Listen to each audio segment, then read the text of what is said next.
କାଶୀରେ ଜଣେ ବ୍ରାହ୍ମଣ ରହୁଥିଲେ, ଯାହାଙ୍କର ହୃଦୟ ବୃନ୍ଦାବନର ବାଙ୍କେ ବିହାରୀ ଶ୍ରୀକୃଷ୍ଣଙ୍କ ପାଦ ଉପରେ ସ୍ଥିର ଥିଲା। ଏହି ବ୍ରାହ୍ମଣ ଦେବତା କୌଣସି ସାଧାରଣ ବ୍ୟକ୍ତି ନଥିଲେ। ସେ ଏକ ସମ୍ଭ୍ରାନ୍ତ ଏବଂ ଧାର୍ମିକ ପରିବାରରେ ଜନ୍ମଗ୍ରହଣ କରିଥିଲେ। ପିଲାଦିନରୁ ପିଲାମାନେ ଖେଳ, ଖେଳନା ଓ ବନ୍ଧୁମାନଙ୍କ ପ୍ରତି ଆଗ୍ରହୀ ହୁଅନ୍ତି, କିନ୍ତୁ ଏହି ବ୍ରାହ୍ମଣ ବାଳକଟି ସମ୍ପୂର୍ଣ୍ଣ ଅନ୍ୟ କିଛି ପ୍ରତି ଆଗ୍ରହୀ ଥିଲା। ସେହି ଜିନିଷଟି ଥିଲା ଶ୍ରୀମଦ୍ ଭାଗବତ ପୁରାଣ। ଯେତେବେଳେ ସେ ବହୁତ ଛୋଟ ଥିଲେ, ତାଙ୍କ ପିତା ତାଙ୍କୁ ଭାଗବତ ପାଠ କରିବାକୁ ଶିଖାଇଥିଲେ। ସେହିଦିନ ଠାରୁ ସେ ଯେପରି ନିଶାଗ୍ରସ୍ତ ହୋଇଗଲେ। ଏହି ନିଶା ସାଂସାରିକ ନୁହେଁ, ବରଂ ଭକ୍ତିପୂର୍ଣ୍ଣ ଥିଲା। ଯେତେବେଳେ ଆମେ କୌଣସି ପୁସ୍ତକ ପଢ଼ିଥାଉ, ଆମେ ତାହାକୁ ଥରେ ଦୁଇଥର ପଢ଼ିଥାଉ ଏବଂ ତାହାପରେ ତାହାକୁ ରଖିଦେଉ, କାହିଁକିନା ଆମେ ଭାବୁ ଯେ ଆମେ ଏହି କାହାଣୀଟି ଶିଖିଛୁ, ଏଥିରେ ନୂଆ କ'ଣ ଅଛି। କିନ୍ତୁ ଶ୍ରୀମଦ୍ ଭାଗବତ କୌଣସି ସାଧାରଣ ପୁସ୍ତକ ନୁହେଁ। ଏହା ସ୍ୱୟଂ ଭଗବାନ ଶ୍ରୀକୃଷ୍ଣଙ୍କ ବାଣୀର ଅବତାରଣା। କୁହାଯାଏ ପୁରା ନବମ ଇତି ପୁରାଣମ୍, ଅର୍ଥାତ୍ ଏହା ଯେତେ ପୁରୁଣା, ଏହା ସେତେ ନୂତନ ଦେଖାଯାଏ। ଏହା ହେଉଛି ପୁରାଣ। ସେହି ବ୍ରାହ୍ମଣ ଦେବତାଙ୍କ ପାଇଁ ଭାଗବତ କେବଳ କାଗଜ ପୃଷ୍ଠାରେ କଳା କଲମ ମୁଦ୍ରିତ ନଥିଲା। ସେ ସେହି ଅକ୍ଷର ଗୁଡ଼ିକରେ ଭଗବାନ ଶ୍ରୀକୃଷ୍ଣଙ୍କ କଳା ରଙ୍ଗ ଦେଖିଥିଲେ। ପୃଷ୍ଠାଗୁଡ଼ିକର ଫୁଙ୍କ ଫୁଙ୍କରେ ସେ ରାଧାରାଣୀଙ୍କ ପାଦଚଳା ଶବ୍ଦ ଶୁଣିପାରୁଥିଲେ। ତାଙ୍କର ନିତ୍ୟକର୍ମ ଥିଲା ସକାଳେ ବ୍ରହ୍ମ ମୁହୂର୍ତ୍ତରେ ଉଠିବା, ଗଙ୍ଗାର ଶୀତଳ ଜଳରେ ସ୍ନାନ କରିବା, କପାଳରେ ଗୋପୀ ଚନ୍ଦନର ତିଲକ ଲଗାଇବା ଓ ତାପରେ ଓଦା ବସ୍ତ୍ର ପୋଷାକ ପିନ୍ଧିବା, ବସି ପୁସ୍ତକ ଖୋଲିବା। କୃଷ୍ଣାୟ ବାସୁଦେବାୟ ହରାୟ ପରମାତ୍ମନେ ପ୍ରଣତ କ୍ଲେଶ ନାଶାୟ ଗୋବିନ୍ଦାୟ ନମୋ ନମ। ଏ ଶ୍ଲୋକଟି ପାଠ କରିବା ମାତ୍ରେ ତାଙ୍କ ଆଖିରୁ ଲୁହ ଝରି ପଡ଼ୁଥିଲା। ତାଙ୍କୁ ଖାଇବା କିମ୍ବା ପିଇବା କିଛି ମନେ ନଥିଲା। ଯେତେବେଳେ ପିତାମାତା ଡାକିଲେ, ପୁତ୍ର ଖାଦ୍ୟ ଖାଅ, ସେ ଇଙ୍ଗିତ କରି କହୁଥିଲେ, ମୋ ପେଟ ଏବେ ପୂର୍ଣ୍ଣ ଅଛି, କାରଣ ସେ ଗୋବିନ୍ଦଙ୍କ ନାମର ରସ ପିଉଥିଲେ। ଚାଲିବା, ଉଠିବା, ବସିବା ସମୟରେ ସେ କେବଳ ଭାଗବତଙ୍କ କଥା ଭାବୁଥିଲେ। ବନ୍ଧୁମାନେ କହୁଥିଲେ, ଆସ ଗଙ୍ଗା କୂଳରେ ଖେଳିବା, କିନ୍ତୁ ସେ କହୁଥିଲେ, ତୁମେ ଯାଅ, ମୁଁ ଏଇଠାରେ ଠିକ୍ ଅଛି, ମୋ କହ୍ନେଇଆ ପରା ମୋ ସହିତ ଖେଳୁଛି। ବନ୍ଧୁମାନେ ହସୁଥିଲେ ଯେ ସେ ପାଗଳ ହୋଇଯାଇଛି, ଏକ ପୁସ୍ତକ ସହିତ ଖେଳୁଛି। କିନ୍ତୁ ସେମାନେ ଜାଣିନଥିଲେ ଏହା ଏକ ପୁସ୍ତକ ନୁହେଁ, ବରଂ ସ୍ୱୟଂ ପରମ ଆତ୍ମା। ସମୟର ଚକ୍ର ନିଜ ଗତିରେ ଚାଲିଲା। ପୁଅଟି ବଡ଼ ହେଲା। ବାପା ମା ଚିନ୍ତା କରିବାକୁ ଲାଗିଲେ। ପୁଅଟି ବଡ଼ ହେଉଛି, କିନ୍ତୁ ସେ କୌଣସି କାମ କରୁନାହିଁ। ସେ କେବଳ ପୁସ୍ତକ ସହିତ ବସି ପଡ଼ୁଛି। ସେ ତାର ଜୀବନ କିପରି ପରିଚାଳନା କରିବ? ସମ୍ପର୍କୀୟମାନେ ପରାମର୍ଶ ଦେଲେ, ତାକୁ ବିବାହ କରାଇ ଦିଅ। ଯେତେବେଳେ ସ୍ତ୍ରୀ ଘରକୁ ଫେରିବ ଏବଂ ତା ମୁଣ୍ଡ ଉପରେ ଦାୟିତ୍ୱ ଆସିବ, ସେ ସ୍ୱୟଂଚାଳିତ ଭାବରେ ଟଙ୍କା ରୋଜଗାର କରିବା ପାଇଁ ଚିନ୍ତିତ ହେବ। ତେବେ ସେ ପୁସ୍ତକ ଛାଡ଼ି କାମ କରିବାକୁ ଚାଲିଯିବ। ଏହା ଭାବି ସେ ଜଣେ ଦକ୍ଷ ଓ ସୁପରିଚିତ ଝିଅ ସହିତ ବିବାହ କରାଇଦେଲେ। ତାଙ୍କ ସ୍ତ୍ରୀ ବହୁତ ପ୍ରଭାବଶାଳୀ, ସଂସ୍କାରୀ ଏବଂ ଧୈର୍ଯ୍ୟବାନ ଥିଲେ। ତାଙ୍କ ମନରେ ବହୁତ ସ୍ୱପ୍ନ ଥିଲା। ସେ ତାଙ୍କ ଶାଶୁ ଘରେ ଆସି ପହଞ୍ଚିଗଲେ।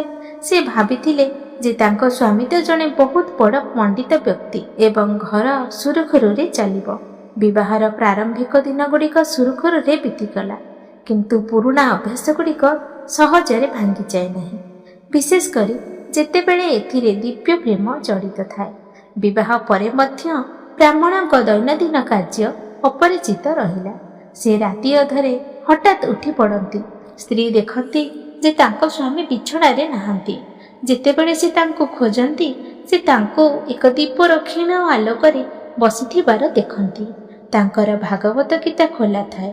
ସେ ମୃଦୁ ହସୁଥାନ୍ତି। ସକାଳେ ଉଠିବା ମାତ୍ରେ ସେ ତାଙ୍କର ଦୈନନ୍ଦିନ କାର୍ଯ୍ୟ ଆରମ୍ଭ କଲେ। ସ୍ନାନ ଏବଂ ଭାଗବତ ପାଠ। ଦିନ ବିତିଗଲା, ମାସ ବିତିଗଲା, ବର୍ଷ ବି ବିତିଗଲା। ପରିବାରର ପିଲାମାନେ ଜନ୍ମ ହେଲେ। ପରିବାର ବଢ଼ିବା ସହିତ ଖର୍ଚ୍ଚ ମଧ୍ୟ ବଢ଼ିଲା। ପିଲାମାନଙ୍କୁ ଖାଦ୍ୟ, ପୋଷାକ ଓ ଶିକ୍ଷାର ଆବଶ୍ୟକତା ପଡ଼ିଗଲା। କିନ୍ତୁ ବାପା ନିଜ ଦୁନିଆରେ ହଜି ଯାଇଥିଲେ। ସ୍ତ୍ରୀ ବହୁତ ଧୈର୍ଯ୍ୟବାନ ଥିଲେ। ସେ ଭାବୁଥିଲେ, ଆଜି ନହେଲା ନାହିଁ, ତେବେ କାଲି ସ୍ୱାମୀଙ୍କୁ ତ ଘର ବିଷୟରେ ଚିନ୍ତା କରିବାକୁ ପଡ଼ିବ। କିନ୍ତୁ ଯେତେବେଳେ ଘରେ ଖାଦ୍ୟ ସରିବାକୁ ଲାଗିଲା, ସ୍ତ୍ରୀର ଧୈର୍ଯ୍ୟ ଭାଙ୍ଗିବାକୁ ଲାଗିଲା। ଗୋଟିଏ ଦିନ ଯେତେବେଳେ ଘରେ ରୋଷେଇ କରିବା ପାଇଁ କିଛି ନଥିଲା, ସେ ଧୀର ସ୍ୱରରେ କହିଲେ, ସ୍ୱାମୀ, ଆମେ ଗୃହସ୍ଥ ସ୍ତରରେ ଅଛନ୍ତି। ଶାସ୍ତ୍ରଗୁଡ଼ିକ ମଧ୍ୟ କହେ ଯେ ଜଣେ ଗୃହସ୍ଥଙ୍କୁ ଟଙ୍କା ରୋଜଗାର କରିବା ସହିତ ଟଙ୍କା ରୋଜଗାର କରିବା ଉଚିତ, ଯାହାଦ୍ୱାରା ସେ ତାଙ୍କ ପରିବାର ପ୍ରତିପାଳନ କରିପାରିବ। ତୁମେ କେବଳ ଦିନ ରାତି ଭାଗବତ ପାଠ ଜାରି ରଖିଛ। ଟିକିଏ ଯଦି ତୁମେ କିଛି ପୂଜା ପାଠ, କିଛି କାହାଣୀ କହିବା କିମ୍ବା ଅନ୍ୟ କୌଣସି କାମ କରନ୍ତ, ତେବେ ତୁମେ ତୁମର ପିଲାମାନଙ୍କୁ ଖାଦ୍ୟ ଦେଇପାରନ୍ତ। ବ୍ରାହ୍ମଣ ଭଗବାନ ଭାଗବତଙ୍କ ଉପରୁ ଆଖି କାଢ଼ି ତାଙ୍କ ସ୍ତ୍ରୀଙ୍କୁ ଚାହିଁଲେ। ତାଙ୍କ ଆଖିରେ ନିର୍ଦ୍ଦୋଷତା ଏବଂ ପବିତ୍ରତା ଥିଲା। ସେ କହିଲେ, ଦେବୀ, ମୁଁ ତୁମକୁ ସତ୍ୟ କଥା କହୁଛି। ମୁଁ ସାଂସାରିକ ବ୍ୟାପାର ପାଇଁ ଉପଯୁକ୍ତ ନୁହେଁ। ମୁଁ ମିଛ କହିବା, ସଉଦା କରିବା କିମ୍ବା ଆପୋଷ କରିବା ପାଇଁ ଉପଯୁକ୍ତ ନୁହେଁ। ମୁଁ କିପରି ସେବା କରିବି ଜାଣିନାହିଁ। ମୁଁ ଅନ୍ୟ ସମସ୍ତ କାର୍ଯ୍ୟରେ ଅକ୍ଷମ। ଯଦି ମୁଁ କିଛି କରିବାକୁ ଚେଷ୍ଟା କରେ, ମୁଁ ନଷ୍ଟ ହୋଇ ଫେରିବି। ଦେଖ, ଯଦି ତୁମେ କିଛି କରିପାରିବ, ମୋ ଠାରୁ ତ ଆଶା ଛାଡ଼ିଦିଅ। ସ୍ତ୍ରୀ ଆଶ୍ଚର୍ଯ୍ୟ ହୋଇଗଲେ। ଯଦି ସେ ଜଣେ ଆଧୁନିକା ମହିଳା ହୋଇଥାନ୍ତେ, ତେବେ ସେ ହୁଏତ ଘରୁ ବାହାରି ଯାଇଥାନ୍ତେ। କିନ୍ତୁ ସେ ଜଣେ ସଦ୍ଗୁଣୀ ମହିଳା ଥିଲେ, ପୁରୁଣା ମୂଲ୍ୟବୋଧର ମହିଳା ଥିଲେ। ସେ ତାଙ୍କ କପାଳରେ ଚାପୁଡ଼ା ମାରି ପରିସ୍ଥିତିକୁ ଗ୍ରହଣ କଲେ। ଠିକ୍ ଅଛି ସ୍ୱାମୀ, ଆପଣ ଆପଣଙ୍କର ଭକ୍ତି କରନ୍ତୁ, ମୁଁ ଏହି ଘର ଚଳାଇବି। ସେହିଦିନଠାରୁ ସ୍ତ୍ରୀ ଘରର ଦାୟିତ୍ୱ ନିଜ କାନ୍ଧରେ ନେଲେ। ପଡ଼ୋଶୀଙ୍କ ଘରକୁ ଯାଇ କାହା ପାଇଁ ଖାଦ୍ୟ ରାନ୍ଧୁଥିଲେ, କାହା ପାଇଁ ବାସନ ମାଜୁଥିଲେ ତ କାହା ପାଇଁ ଲୁଗା ସଫା କରୁଥିଲେ। ପ୍ରତିବଦଳରେ ସେ ଯାହା କିଛି ରାସନ କିମ୍ବା ଟଙ୍କା ପାଉଥିଲେ, ତାହା ଦେଇ ଘରେ ଚୁଲି ଜାଳ ହେଉଥିଲା। ସ୍ୱାମୀ ଅବିଚଳିତ ହୋଇ ତାଙ୍କ ଭାଗବତ ପାଠ କରି ଚାଲିଲେ। ତାଙ୍କ ସ୍ତ୍ରୀ କାମ କରୁଛନ୍ତି ବୋଲି ସେ ଦୋଷୀ ମଧ୍ୟ ଅନୁଭବ କଲେ ନାହିଁ, କାରଣ ସେ ବିଶ୍ୱାସ କରୁଥିଲେ ଯେ ସବୁକିଛି ଠାକୁରଜୀଙ୍କ ଇଚ୍ଛା ଅନୁସାରେ ହେଉଛି। ବର୍ଷ ପରେ ବର୍ଷ ବିତି ଚାଲିଲା। ବ୍ରାହ୍ମଣ ଏବେ ପ୍ରାୟ 40-41 ବର୍ଷ ବୟସର ହୋଇଯାଇଥିଲେ। ଦାରିଦ୍ର୍ୟ ଘର କବଳିତ କରିଦେଇଥିଲା। ଘରର କାନ୍ଥଗୁଡ଼ିକ କଞ୍ଚା ଥିଲା, ଛାତ ଅନେକ ସ୍ଥାନରେ ଲିକ୍ ହେଉଥିଲା। କିନ୍ତୁ ସେହି ଘରର ଏକ କୋଣରେ ରଖାଯାଇଥିବା ଭାଗବତଙ୍କ ଆସନ ସବୁବେଳେ ସଫା ରହୁଥିଲା। ଗୋଟିଏ ଦିନ ଅପରାହ୍ନ ସମୟରେ ତାଙ୍କ ସ୍ତ୍ରୀ ସକାଳ କାମକୁ ଯାଇଥିଲେ। ପିଲାମାନେ ଘରେ ଖେଳୁଥିଲେ। ବ୍ରାହ୍ମଣ ଦେବତା ତାଙ୍କ ଦୈନନ୍ଦିନ ପ୍ରାର୍ଥନାରେ ମଗ୍ନ ଥିଲେ। ଠିକ୍ ସେତିକି ବେଳେ ଦ୍ୱାରରୁ ଏକ ଶବ୍ଦ ଆସିଲା, ନାରାୟଣ ହରେ, ଜୟ ସିଆରାମ। ବ୍ରାହ୍ମଣଙ୍କ ଏକାଗ୍ରତା ଭାଙ୍ଗିଗଲା। ସେ ଦେଖିଲେ ଦ୍ୱାର ପାଖରେ ଠିଆ ହୋଇଥିବା ଏକ ସାଧୁସନ୍ତଙ୍କ ଦଳ। ସେମାନେ କେବଳ ଜଣେ କି 2 ଜଣ ନୁହନ୍ତି, ବରଂ 12 ଜଣ ଥିଲେ। ସେମାନଙ୍କ କପାଳରେ ତିଳକ, ବେକରେ ତୁଳସୀ ମାଳ ଏବଂ ମୁହଁରେ ଏକ ଚମକ ଥିଲା। ସେମାନେ ଅଯୋଧ୍ୟାରୁ କାଶୀ ବୁଲିବାକୁ ଆସିଥିଲେ। ସେତେବେଳେ ତ ଭାରତ ଆଜି ଭଳି ନଥିଲା। ଆଜି ଲୋକମାନେ ଡାକି ସାହାଯ୍ୟ ମାଗୁଥିଲେ। ସେତେବେଳେ ଅତିଥି ଏବଂ ସାଧୁମାନେ ପୂର୍ବ ସୂଚନା ବିନା ପହଞ୍ଚି ଯାଉଥିଲେ ଏବଂ ସେମାନଙ୍କ ସେବା କରିବା ଗୃହସ୍ଥଙ୍କ କର୍ତ୍ତବ୍ୟ ଥିଲା। ସାଧୁମାନେ କହିଲେ, ପିଲା, ଆମେ 12 ଜଣ ସାଧୁ ତୁମ ଘର ବାହାରେ ସୁନ୍ଦର ତୁଳସୀ ଗଛ ଏବଂ ଦ୍ୱାରରେ ବନ୍ଧା ହୋଇଥିବା ଗାଈ ଦେଖି ଆମେ ଭାବିଲୁ ଯେ ଏହା ଜଣେ ଧାର୍ମିକ ବ୍ରାହ୍ମଣଙ୍କ ଘର। ଆମେ ଭୋକରେ ଅଛୁ। ଆଜି ପ୍ରସାଦ କେବଳ ତୁମ ଘରେ ହିଁ ପାଇବୁ। ବ୍ରାହ୍ମଣ ଦେବତା ଭୟଭୀତ ହୋଇଗଲେ। ସେ ଜାଣିଥିଲେ ଯେ ଘରେ ଗୋଟିଏ ବି ଖାଦ୍ୟ ନାହିଁ, କିନ୍ତୁ ସେ କିପରି ମନା କରିଥାନ୍ତେ? ଜଣେ ସାଧୁଙ୍କ ପାଇଁ ଜଣେ ବ୍ରାହ୍ମଣଙ୍କ ଦ୍ୱାରକୁ ଭୋକିଲା ରହିବା ମୃତ୍ୟୁଠାରୁ ମଧ୍ୟ ଅଧିକ ଯନ୍ତ୍ରଣାଦାୟକ। ସେ ସନ୍ଥମାନଙ୍କୁ ସମ୍ମାନର ସହିତ ଭିତରକୁ ଡାକିଲେ, ଏକ ଆସନ ବିଛାଇଲେ ଏବଂ ହାତ ଯୋଡ଼ି କହିଲେ, ଦୟାକରି ଆସନ୍ତୁ ମହାରାଜ। ଏହା ମୋର ମହାନ ସୌଭାଗ୍ୟ ଯେ ସାଧୁମାନେ ମୋ ଘରକୁ ଆସିଛନ୍ତି। ଦୟାକରି ବସି ପଡ଼ନ୍ତୁ, ମୁଁ ତୁରନ୍ତ ବ୍ୟବସ୍ଥା କରୁଛି। ସାଧୁ ବସି ହରିଙ୍କ ବିଷୟରେ ଆଲୋଚନା କରିବାକୁ ଲାଗିଲେ। ଏହି ସମୟରେ ତାଙ୍କ ସ୍ତ୍ରୀ ମଧ୍ୟ କାମରୁ ଫେରି ଆସିଥିଲେ। ତାଙ୍କ ମୁହଁରେ କ୍ଳାନ୍ତି ଥିଲା। ଦିନସାରା କଠିନ ପରିଶ୍ରମ ପରେ ସେ ସନ୍ଧ୍ୟା ଭୋଜନ ପାଇଁ କିଛି ଅଟା ଏବଂ ଭାତ ଆଣିଥିଲେ, ଯାହା କେବଳ ପିଲାମାନଙ୍କ ଏବଂ ଦମ୍ପତିଙ୍କ ପାଇଁ ଯଥେଷ୍ଟ ଥିଲା। ସ୍ୱାମୀ ତାଙ୍କ ସ୍ତ୍ରୀଙ୍କୁ ଦେଖି ରୋଷେଇ ଘରକୁ ଦୌଡ଼ିଗଲେ। ଦେବୀ, ଏକ ମହାନ ଭାଗ୍ୟ ଆସିଛି। 12 ଜଣ ସାଧୁ ଦ୍ୱାରରେ ଆସି ପହଞ୍ଚିଛନ୍ତି। ଶୀଘ୍ର ସେମାନଙ୍କର ଖାଦ୍ୟ ବ୍ୟବସ୍ଥା କରନ୍ତୁ। ସ୍ତ୍ରୀ ଆଶ୍ଚର୍ଯ୍ୟ ହୋଇ ତାଙ୍କୁ ଚାହିଁଲେ। 12 ଜଣ ସାଧୁ? ସ୍ୱାମୀ, ଆପଣ ଚେତାଶୂନ୍ୟ କି? ମୁଁ ଜାଣିଥିବା ଏହି ମୁଠାଏ ଅଟା 2ଟି ପିଲାଙ୍କୁ ମଧ୍ୟ ଖାଇବାକୁ ଯଥେଷ୍ଟ ନୁହେଁ। ମୁଁ 12 ଜଣ ସାଧୁଙ୍କୁ କିପରି ଖାଇବାକୁ ଦେବି? ପିଲାମାନଙ୍କୁ ତ ଦୂରର କଥା, ଘରେ ଘିଅ ନାହିଁ, ଡାଲି ନାହିଁ, ପନିପରିବା ନାହିଁ। ମୋ ଘରେ 2 ପଇସା ନାହିଁ।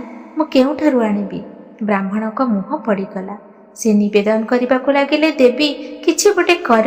ପଡ଼ୋଶୀଙ୍କ ଘରଠାରୁ ମାଗି ଆଣ, ଧାର କର, କିନ୍ତୁ ସାଧୁମାନେ ମୋ ଦ୍ୱାରରୁ ଭୋକିଲା ଯିବା ଉଚିତ ନୁହେଁ। ମୋର ନାକ କଟିଯିବ, ମୋର ଧର୍ମ ନଷ୍ଟ ହୋଇଯିବ। ସ୍ତ୍ରୀଙ୍କ ଆଖିରେ ଲୁହ ଆସିଗଲା। ସେ କହିଲା, ଋଣ? ଆମ ଘରର ଅବସ୍ଥା ସାରା ପଡ଼ୋଶୀ ଜାଣନ୍ତି। ଦୋକାନୀ ତ ମୋତେ ଟଙ୍କା ଋଣ ଦେବା ବନ୍ଦ କରିଦେଇଛି। ପଡ଼ୋଶୀମାନେ ଏବେ ମୋତେ ଏଡ଼ାଇ ଯାଉଛନ୍ତି। ମୁଁ କାହାକୁ ମାଗିବି? ଯଦି ତୁମେ କିଛି ରୋଜଗାର କରିଥାନ୍ତ ତେବେ ଆମକୁ ଏହି ଦିନ ସାମ୍ନା କରିବାକୁ ପଡ଼ିନଥାନ୍ତା। ବ୍ରାହ୍ମଣ ଅସହାୟ ଭାବରେ ଠିଆ ହେଲେ। ଏହି ସମୟରେ ସାଧୁ ଅପେକ୍ଷା କଲେ। ବହୁତ ଡେରି ହୋଇଗଲା। ପାଣି ଆସିଲା ନାହିଁ କି ଖାଦ୍ୟର ଗନ୍ଧ ମଧ୍ୟ ଅନୁଭବ ହେଲା ନାହିଁ। ସାଧୁମାନଙ୍କୁ ବୁଝିବାକୁ ଆଉ ସମୟ ଲାଗିଲା ନାହିଁ ଯେ ସେମାନେ ଭୁଲ ଘରକୁ ଆସିଛନ୍ତି। ଏଠାରେ ଦାରିଦ୍ର୍ୟ ବାସ କରୁଛି। ଗୃହସ୍ଥ ସଙ୍କୋଚ ହେତୁ କଥା କହିପାରୁନାହାନ୍ତି। ସାଧୁମାନଙ୍କ ମୁଖ୍ୟ ତାଙ୍କର କମଣ୍ଡଳ ଉଠାଇ ଠିଆ ହେଲେ। ବ୍ରାହ୍ମଣ ଭଗବାନ, ମନେ ହେଉଛି ବ୍ୟବସ୍ଥା କରାଯାଉ ନାହିଁ। କୌଣସି ଅସୁବିଧା ନାହିଁ।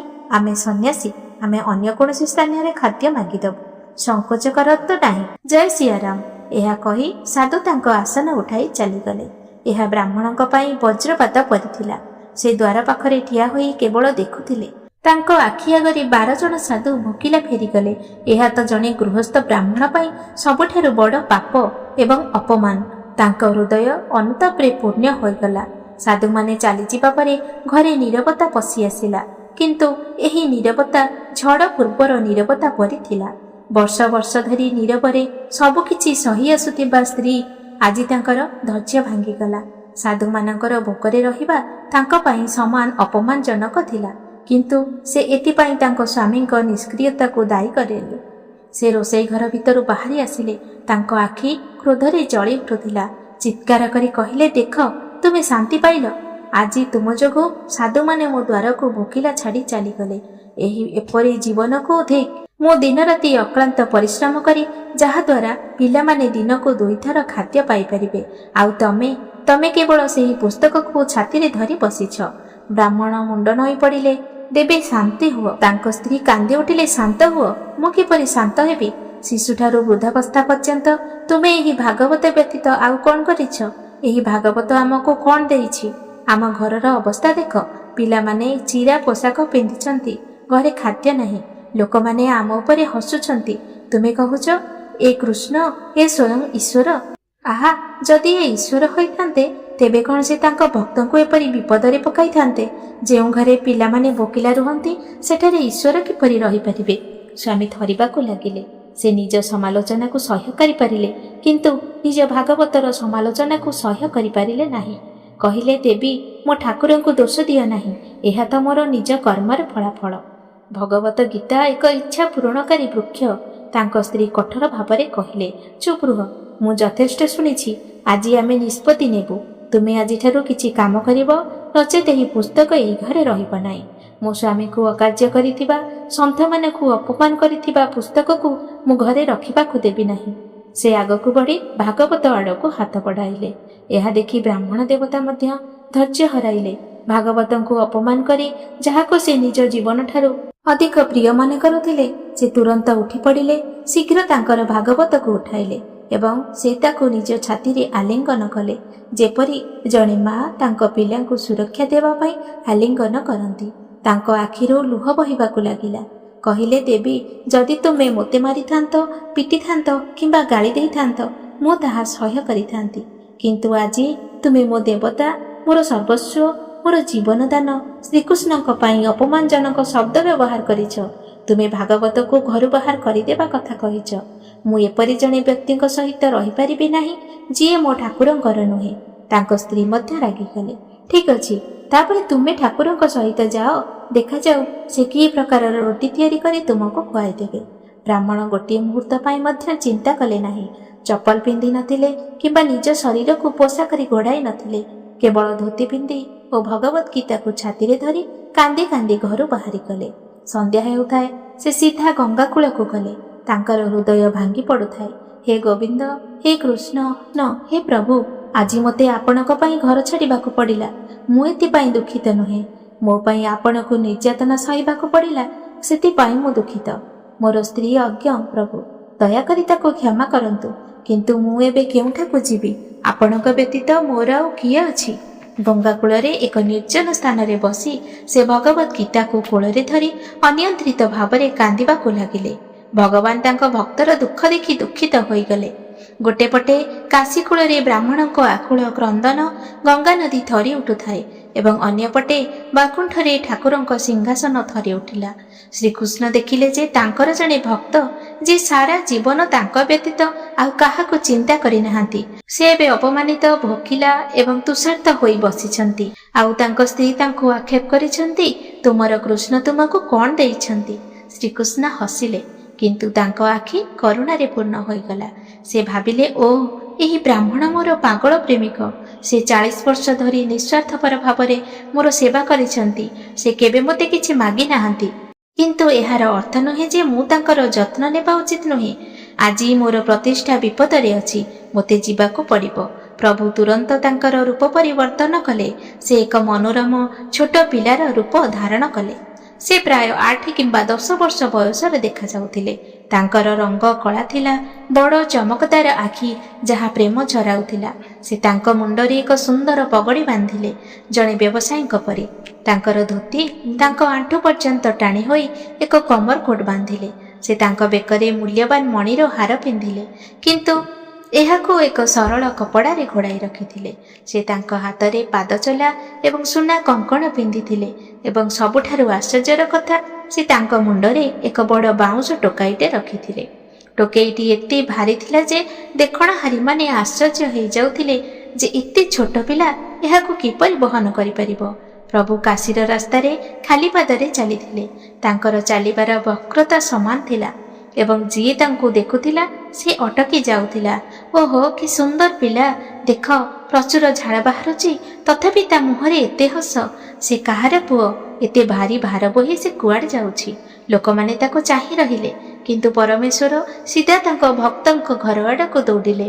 ତାଙ୍କ ସ୍ତ୍ରୀ ଏବେ ବି ଘରେ ରାଗି ବସିଥାନ୍ତି। ପିଲାମାନେ ଭୟଭୀତ ହୋଇଯାଇଥିଲେ। ଚୁଲି ଥଣ୍ଡା ଥିଲା। ଠିକ୍ ସେତିକି ବେଳେ ଦ୍ୱାରରେ ଜୋରରେ ଠକ୍ ଠକ୍ ଶବ୍ଦ ଶୁଭିଲା। ତାଙ୍କ ସ୍ତ୍ରୀ ବକ୍ ବକ୍ କରି କହିଲେ, ଏବେ କିଏ ଏଠାକୁ ଆସିଛି? ସେ ରାଗି ବିରକ୍ତିରେ ଉଠି ଦ୍ୱାର ଖୋଲିଲେ। ତାଙ୍କ ସାମ୍ନାର ଦୃଶ୍ୟ ଦେଖି ସେ ସ୍ତବ୍ଧ ହୋଇଗଲେ। ତାଙ୍କ ସାମ୍ନାରେ ଠିଆ ହୋଇଥିବା ବ୍ୟକ୍ତି ଜଣେ ସାଧାରଣ ମଣିଷ ନଥିଲେ, ବରଂ ଜଣେ ଦିବ୍ୟ ଶିଶୁ ଥିଲେ। କଳା ରଙ୍ଗ, କପାଳରେ ଝାଳର ଟୋପା ମୁକ୍ତା ପରି ଚମକୁଥିଲା। ତାଙ୍କ ମୁଣ୍ଡରେ ଏକ ଭାରି ଟୋକାଇଟେ ଥିଲା। ତାଙ୍କ ବଡ଼ ବଡ଼ ଆଖିରେ ଏପରି ଆକର୍ଷଣ ଥିଲା ଯେ ପତ୍ନୀର ସମସ୍ତ କ୍ରୋଧ ଏକ ମୁହୂର୍ତ୍ତରେ କର୍ପୂର ପରି ଉଭେଇଗଲା। ତାଙ୍କ ଭିତରେ ଥିବା ମାତୃପ୍ରେମ ଜାଗ୍ରତ ହୋଇଗଲା। ସେ ପଚାରିଲେ, ହେ ଲାଲା, ତମେ କିଏ? ଏହି ଗରମ ସୂର୍ଯ୍ୟରେ ତୁମେ କେଉଁଠାରୁ ଆସୁଛ? ମୁଣ୍ଡରେ ଏତେ ଭାରି ଭାର ବୋହି? ତୁମର ପିତାମାତା କିଏ? ସେମାନେ କ'ଣ ତୁମକୁ ଏକା ଛାଡ଼ି ଦେଇଛନ୍ତି? ଛୋଟ ପିଲା ରୂପରେ ଠାକୁର ନୀରବ ରହିଲେ। ସେ କେବଳ ହସିଲେ ଏବଂ ତାଙ୍କ ବଡ଼ ବଡ଼ ଆଖିରେ ତାଙ୍କ ଆଡ଼କୁ ଚାହିଁଲେ। ତାଙ୍କ ସ୍ତ୍ରୀ ପୁଣି ପଚାରିଲେ, କିଛି କୁହ ପୁଅ, ତୁମେ କ'ଣ ଚାହୁଁଛ? ତୃଷ୍ଣା କାରଣରୁ ତୁମେ କଷ୍ଟ ପାଉଛ କି? ତାପରେ ପୁଅଟି ତା ଓଠରେ ଆଙ୍ଗୁଠି ରଖି ଇଙ୍ଗିତ କଲା ଯେ ମୁଁ କଥା କହିପାରୁନାହିଁ, ମୁଁ ମୂକ।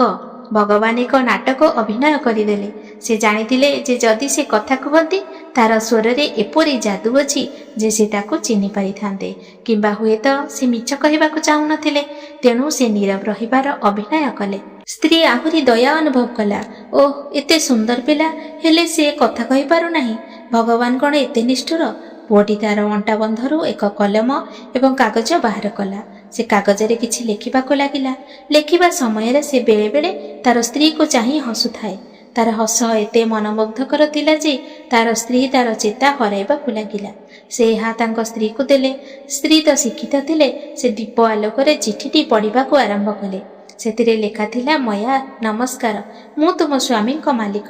ତୁମ ସ୍ୱାମୀ ଗତ 40 ବର୍ଷ ଧରି ମୋ ପାଇଁ ଗୁପ୍ତ ଭାବରେ କାମ କରୁଛନ୍ତି। ସେ ମୋର ଜଣେ ବହୁତ ପୁରୁଣା ଏବଂ ବିଶ୍ୱସ୍ତ କର୍ମଚାରୀ। ସେ ଆଜି ପର୍ଯ୍ୟନ୍ତ ତାଙ୍କର ଦରମା ନେଇନାହାନ୍ତି। ସେ କହୁଥିଲେ ଯେ ଯେତେବେଳେ ତାଙ୍କୁ ଏହାର ଆବଶ୍ୟକତା ପଡ଼ିବ ସେତେବେଳେ ସେ ଏହାକୁ ନେବେ।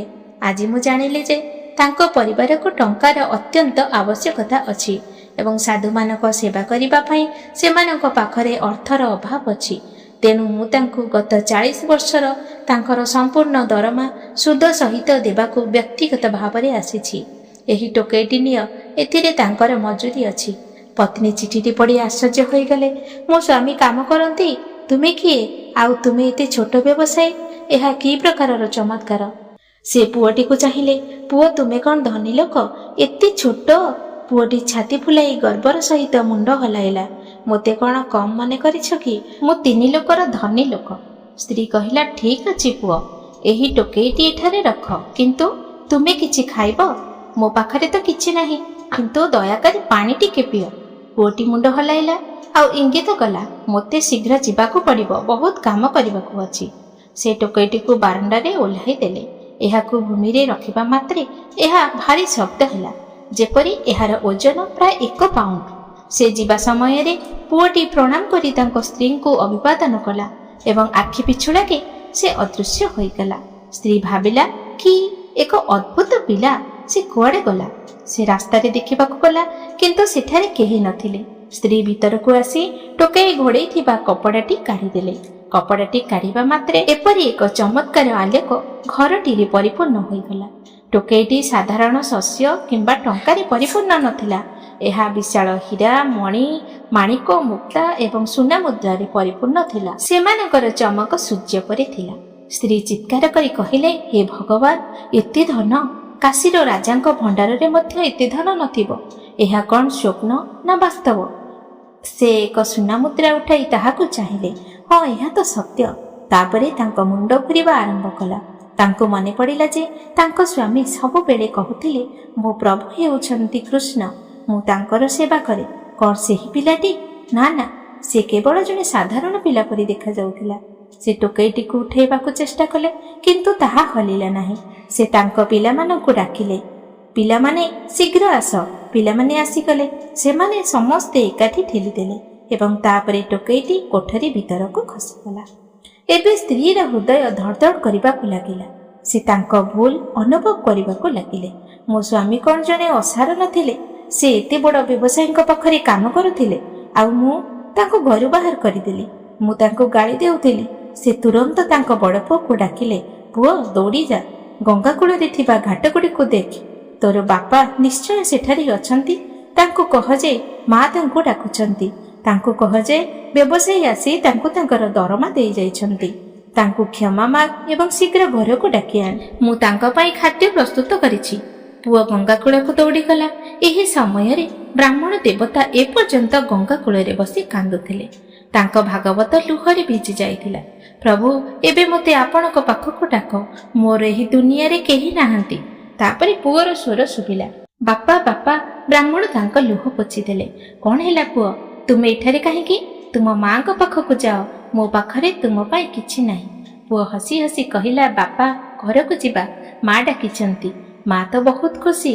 ସେ କହୁଛନ୍ତି ଯେ ତୁମର ମାଲିକ, ତୁମର ସେଠ ଘରକୁ ଆସିଛନ୍ତି।